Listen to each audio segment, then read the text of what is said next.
my dear students. A wonderful morning to everyone. This is your Neetu ma'am and welcome to you all to the online educational platform of DSA. Now welcome to the digital classroom. Now as we have started the revision of NDA, the 70 days crash course for NDA, we have done spotting the errors, we have done the grammar rules revision, we have done synonyms, the basic thing. We have started solving the last 10-year questions of synonyms. I am very happy, first of all, that you all are paying attention to what's going on in the class. Why I am happy? Because when I get the doubts from you all, I feel happy because it means you all are studying.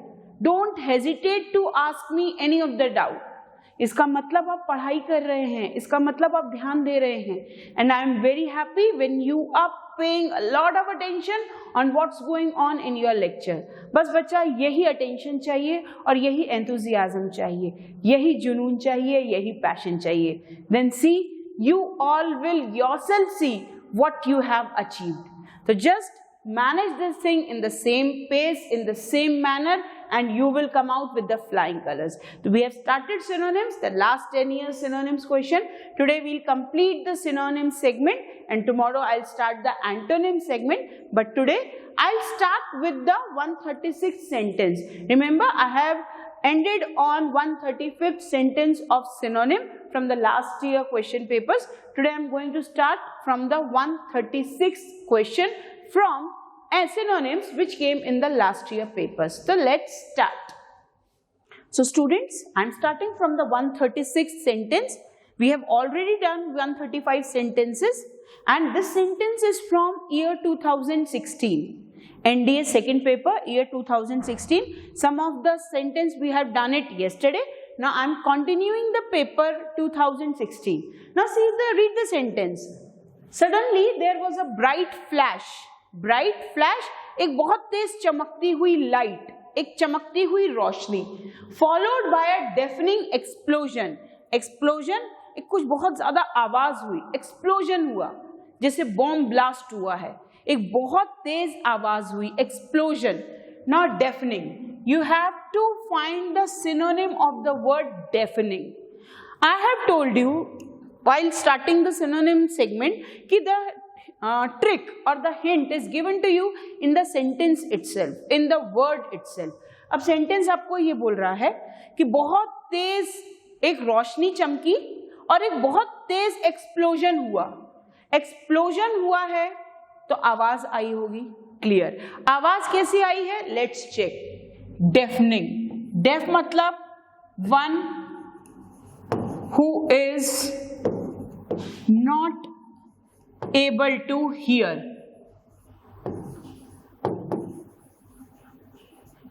Def कौन होता है? Def मतलब बहरा. बहरा कौन? जो सुन नहीं सकता. ठीक है, डेफ का मतलब समझ में आ गया.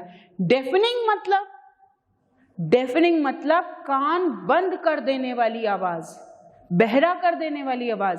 अब हैव यू एक्सपीरियंस दिस कि जब बहुत तेज आवाज आ रही है at the time of Deepawali, when you explode the crackers, when you burst the crackers, जब क्रैकर्स बर्स्ट करते हो, बहुत तेज जब बॉम्ब फूटता है तो आपके कान बंद हो जाते हैं एकदम, आपको कुछ आवाज नहीं आती. Have you experience this? Yes, that is deafening sound. Your sensors of the ear just shut down so that बहुत तेज आवाज अंदर नहीं जाए. This is an automatic sensors fit in your body.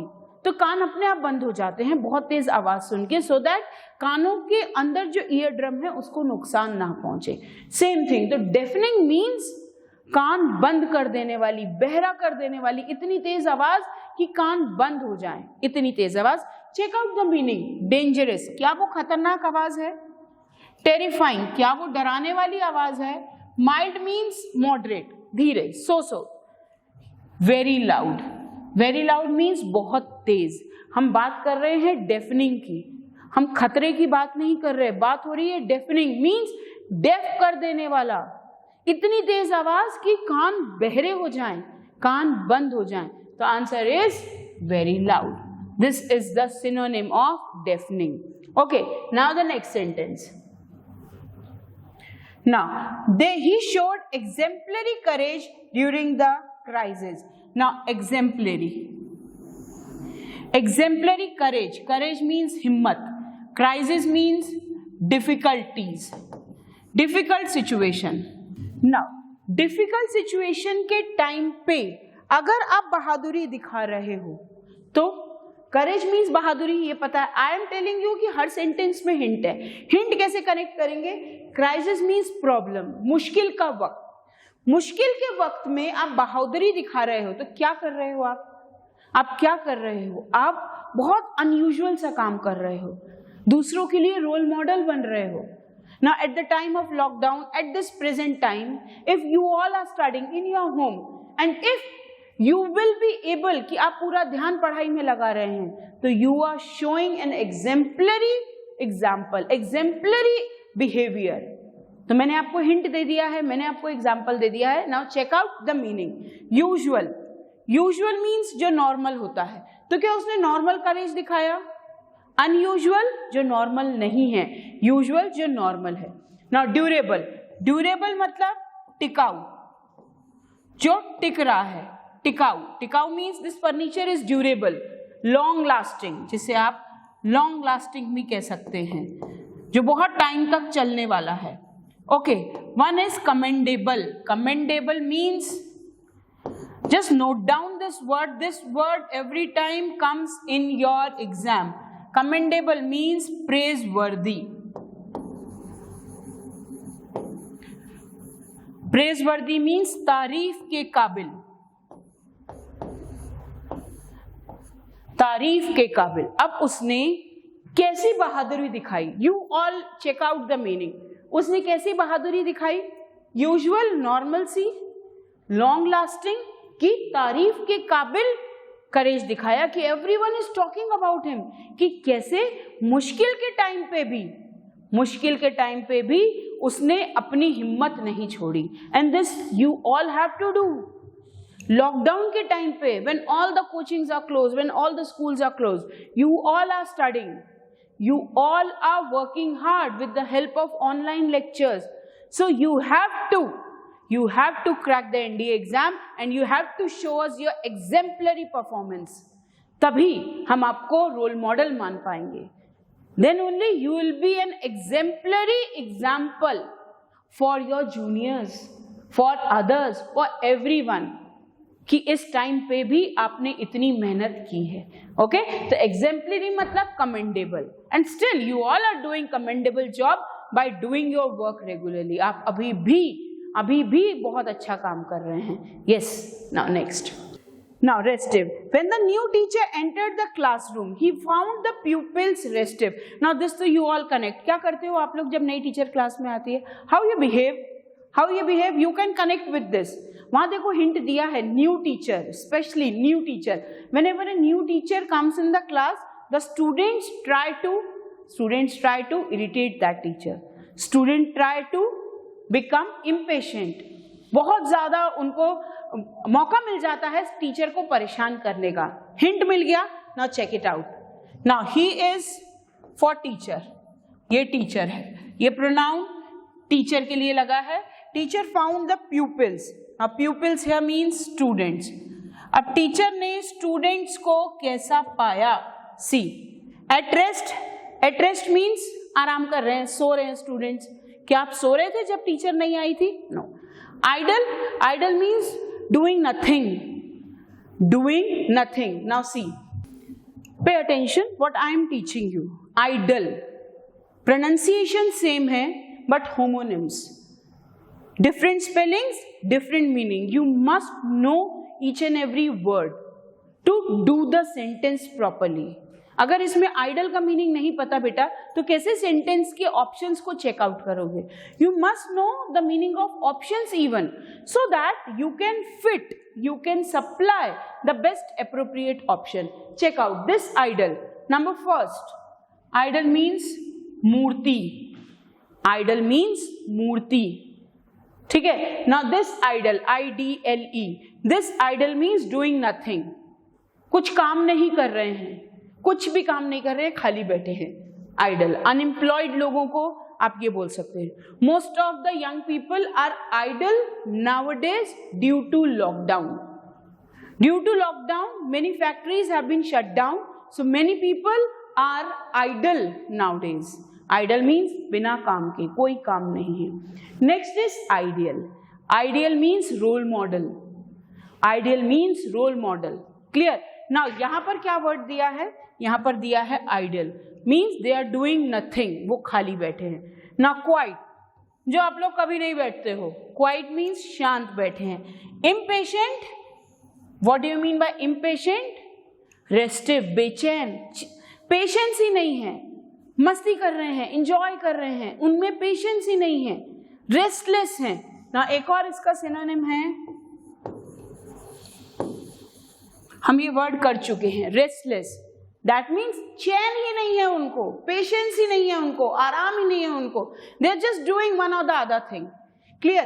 अब आप बताइए क्या मतलब है इसका. रेस्टिव, impatient, that means उनको चैन नहीं है. they are not at rest. वो मस्ती ही कर रहे हैं, वो बिल्कुल शांत बैठ ही नहीं पा रहे हैं. तो answer is impatient. Clear? Now the next. There is no dearth of talent in this country. No dearth, no. नहीं है. क्या नहीं है? dearth. Now scarcity means lack. Availability आपको पता है, available है. Plenty means too much, sufficient. Absence खत्म है ही नहीं. Now no dearth, no absence. Absence तो जाएगा ही नहीं. No availability of talent, no plenty of talent. No के साथ plenty भी नहीं जाएगा. You must know the trick of elimination of options. तभी आपका question सॉर्ट आउट करना इजी होगा. तो no absence is wrong phrase, no plenty is wrong phrase. ना बच रहा है no availability and no scarcity. हम क्या कह रहे हैं, इस कंट्री में टैलेंट की अवेलेबिलिटी नहीं है कि टैलेंट की कमी नहीं है. टैलेंट की कंट्री में अवेलेबिलिटी नहीं है या टैलेंट की कंट्री में कमी नहीं है. Dearth means scarcity. डर्थ का मीनिंग होता है स्कैरसिटी, कमी होना, लैक होना. There is no dearth of talented teachers in this country. That means इस कंट्री में टैलेंटेड टीचर्स की कोई कमी नहीं है. Note down this word, dearth means scarcity. Now the servants retire to their quarters. अब रिटायर्ड, आप लोगों को जो रिटायर पता है, A person get retired from his job. ये आपको पता है, एक जॉब पीरियड ओवर होने के बाद एज पर द एज, जो एज गवर्नमेंट के रूल से डिक्लेयर्ड है 60 या 70 या 65, जो भी age as per the job है, उसके बाद that person get retired from the job. ये पता है. उसी मीनिंग को कनेक्ट करते हुए see, the servants retired to their quarters. पहले टू देयर क्वार्टर्स हम ये वर्ड कर चुके हैं. क्वार्टर्स मीन्स, हमने क्वार्टर नाउन के फॉर्म में भी किया था. सी, क्वार्टर मीन्स 1/4. क्वार्टर मीन्स 1/4, एक चौथाई हिस्सा. सर्कल का 1/4. What is quarter of an hour?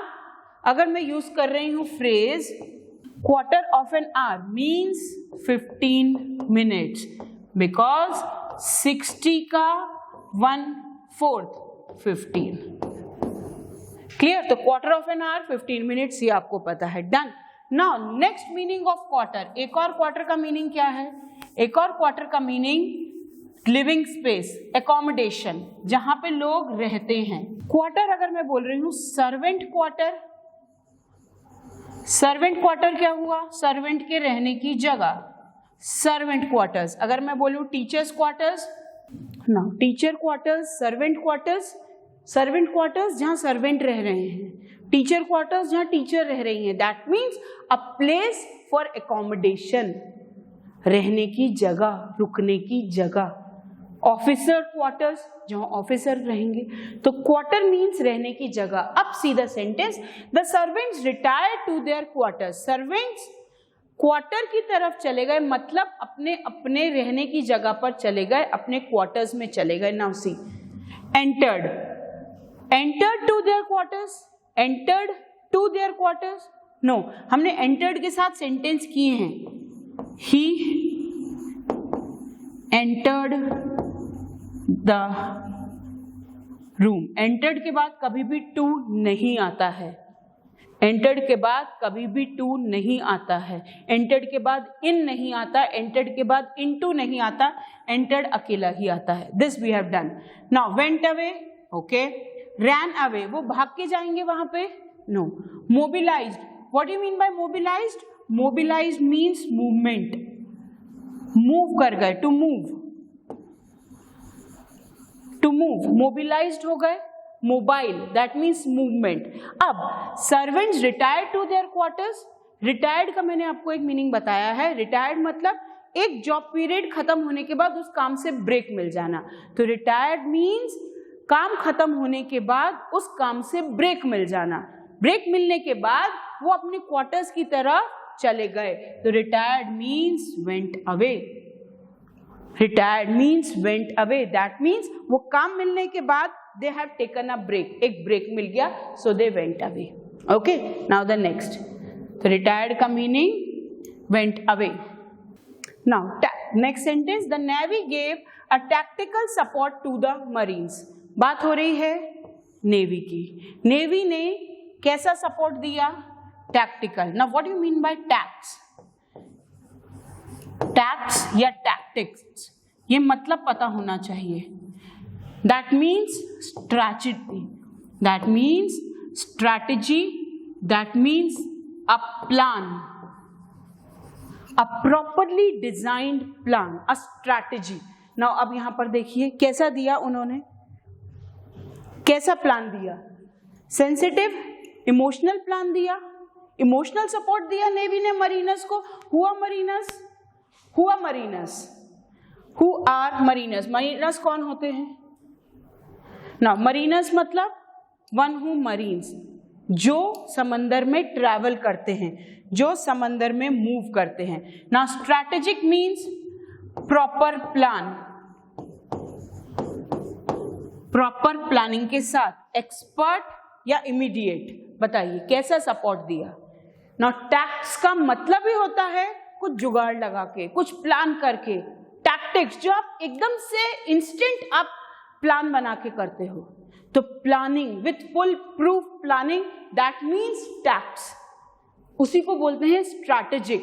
Strategy बनाना, plan, a properly designed plan, plan A plan B, अगर प्लान ए वर्क नहीं किया तो plan B must be ready, that is strategy.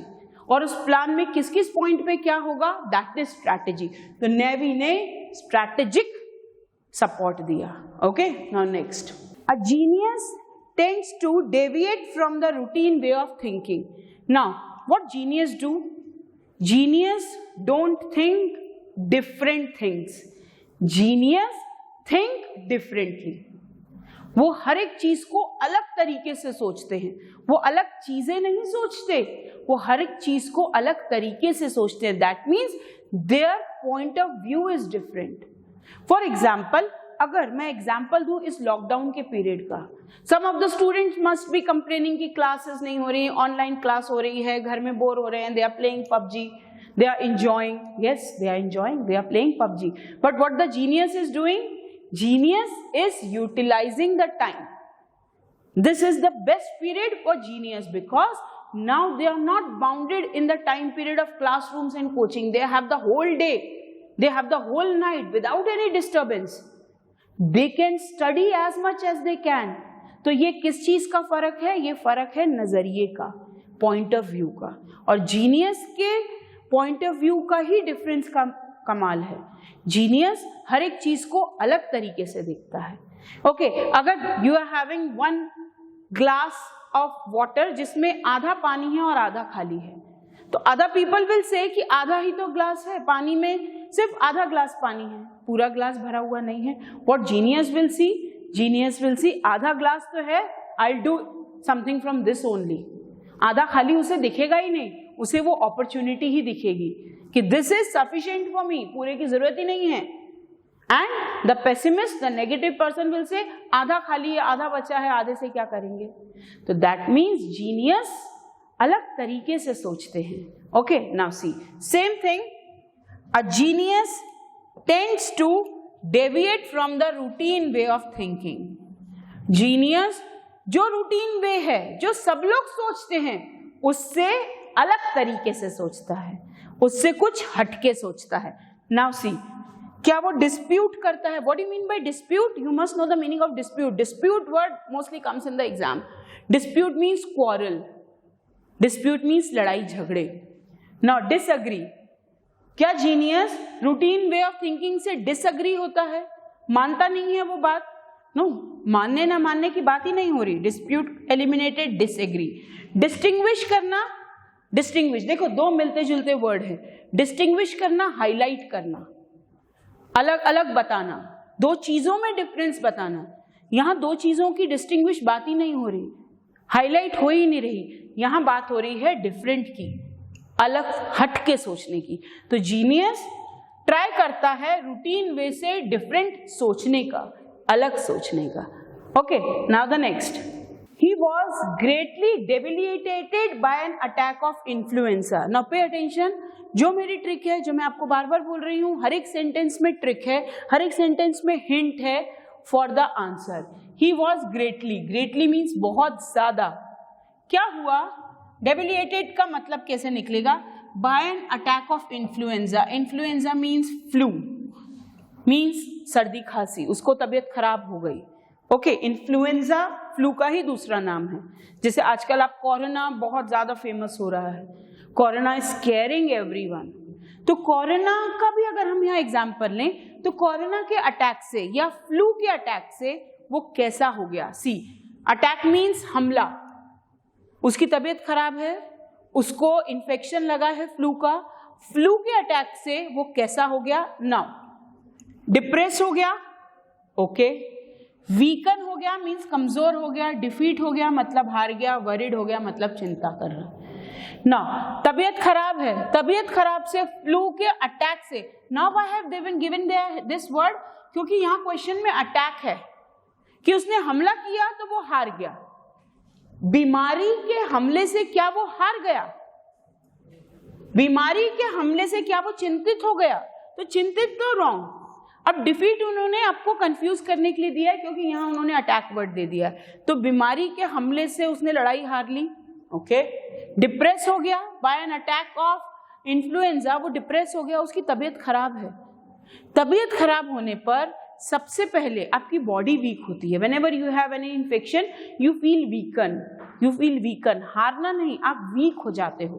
तो आंसर डेबिलिटेटेड का मतलब है वीकन, मीन्स वो कमजोर पड़ गया, उस इन्फेक्शन से वो कमजोर पड़ गया. अटैक वर्ड देके वो आपको डिफीट ऑप्शन से कंफ्यूज करना चाह रहे हैं, बट आप कंफ्यूज नहीं होंगे.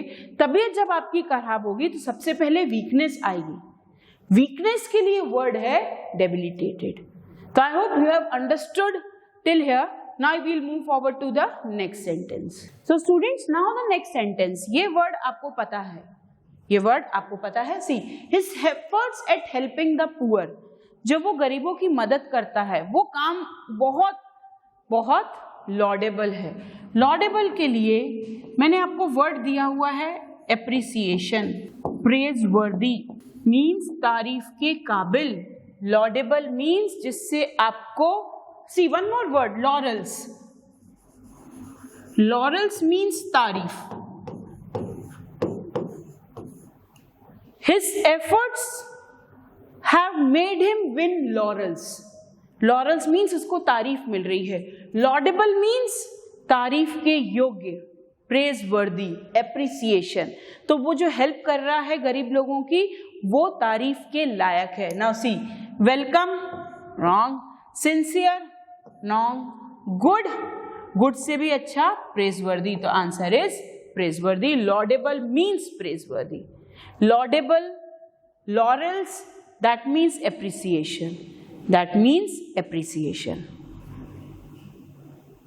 Now, this sentence, his conduct. What do you mean by conduct? Conduct means behavior. Conduct means behavior. तो यहां अगर मैं लिखूं behavior, his conduct या behavior brought him reproach from all quarters. Now, all quarters यहां मतलब उसके साथ काम करने वाले लोग, उसके साथी, उसके साथ काम करने वाले लोग. हमने क्वार्टर के दो मीनिंग पहले कर लिए हैं. Quarter means 1/4. Quarter means a place to halt, a place to stay, place of accommodation. यहाँ ऑल क्वार्टर्स मीन्स सब तरफ से, सब साथियों से. क्लियर. अब उसके बिहेवियर के कारण सब साथियों ने उसको कैसा रिएक्शन दिया, कैसा रिएक्शन दिया, because this is a reaction. सब साथियों की तरफ से क्या रिएक्शन आया? रिब्यूक. पहली बात हमने रिब्यूक वर्ड अभी येस्टरडे ही किया है. रिब्यूक मीन्स डांट लगवाना. सिंपैथी, सिंपैथी मीन्स सहानुभूति. Indifference means neutral. न्यूट्रल मतलब कोई सहानुभूति नहीं, कोई गुस्सा नहीं, कोई भी फीलिंग नहीं, कोई मतलब नहीं. Remorse means far away.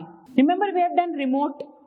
Remorse area, isolated area, far away area, distant area. तो रिमोर्स तो wrong. Indifferent, neutral from all the, neutral भी रॉन्ग. नाउ उसको सिंपैथी मिली अपने क्वार्टर से कि रिब्यूक मिला अपने क्वार्टर से. बात बिहेवियर की हो रही है. उसके बिहेवियर के कारण उसके साथियों ने उसको सहानुभूति की कि उसकी डांट लगाई. ना रिप्रिमांड, रिप्रोच, रिब्यूक, इनका मतलब होता है डांट लगाना. इनका मतलब हमेशा डांट लगाना. तो reproach means rebuke. See, just note down this word. Reprimand, rebuke, and this word reproach.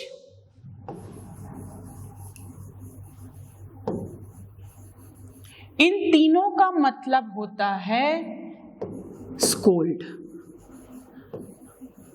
इन तीनों का मतलब होता है डांट लगाना. तो these three words means to scold. तो ये याद रखना. Don't get confuse. रिब्यूक का मतलब भी वही, रिप्रोच का मतलब भी वही, और रिप्रिमांड का मतलब भी वही, टू स्कोल्ड. तो answer is rebuke. Clear. Now the next. Now we are starting year 2015. We are on the reverse rewind mode. हमने 2018 से स्टार्ट किया था. We are rewinding. हम बैक में जा रहे हैं, बैक फुट पे, और हम रिवाइंड कर रहे हैं papers. Now many of his acquaintances. पहली बात तो एक्विंटेंसेस का मतलब, acquaintances means family and friends, जिसे आप near and dear ones भी बोल सकते हो. उसके जान पहचान वाले, उसके दोस्त और रिश्तेदार, इन सब के लिए एक ही वर्ड यूज होता है acquaintances. उसके दोस्त और उसके रिश्तेदार, उसके जान पहचान वाले, उसके करीबी, सब वर्ड्स का एक ही मीनिंग है acquaintances. Clear. Now many of his acquaintances, बहुत से उसके करीबी लोग अवॉइड हिम, अवॉइड करते थे उसको. See the hint. अवॉइड करते थे. क्यों? Because he is so garrulous. Because he is so garrulous. वो क्या करता है कि उसके फ्रेंड्स और फैमिली उसको अवॉइड करते हैं? ऐसा होता है. Let's check. तो क्या करता है वो? अनरीजनेबल है. अनरीजनेबल मतलब जो भी बात करता है उसके पीछे कोई रीजन नहीं है, रीजन नहीं देता है, वो बात के पीछे रीजन नहीं देता. अनरीजनेबल. नाउ टॉकेटिव है, बहुत बातूनी है. क्वारलसम, बहुत झगड़ा करता है, या बहुत प्राउड है. Now remember I have given you the feeling of proud. Proud को आप पॉजिटिव और नेगेटिव दोनों फॉर्म में ले सकते हो. यहां पर सेंटेंस में उसका मीनिंग पॉजिटिव आ रहा है कि नेगेटिव आ रहा है? नेगेटिव आ रहा है. See, I have given you the example. I am proud of my students. चलो ये आपके ऊपर. अब इस सेंटेंस में प्राउड का मतलब पॉजिटिव. मुझे आप लोगों पे गर्व है, मुझे आप लोगों पे गर्व है, मुझे आप लोगों पे अभिमान है. Clear. Now see, he is proud of his wealth. ना यहाँ पर प्राउड का मीनिंग नेगेटिव आ रहा है, बिकॉज यहाँ पर उसको अपने पैसे पे अभिमान या गर्व नहीं है, उसको अपने पैसे पे घमंड है, नेगेटिव. तो यहाँ पर वो प्राउडी है, उसको बहुत घमंड है, इसलिए उसके रिलेटिव्स उसको अवॉइड करते हैं. ना गैरुलियस का मीनिंग गैरिलियस मीनिंग बकवास करना, यूजलेसली बोलना, बिना किसी मतलब के बोलना, बिना किसी फालतू की चीजें बोलना। Talking, garrulous means talking too much on unimportant issues, जरा फालतू की बात पे बहुत ज्यादा बोलना, इसलिए उसके फ्रेंड्स और फैमिली उसको अवॉइड करते हैं। तो आंसर इज टॉकेटिव, बहुत बातूनी है, बहुत ज्यादा बात करता है, बहुत बकवास करता है। Okay, now next,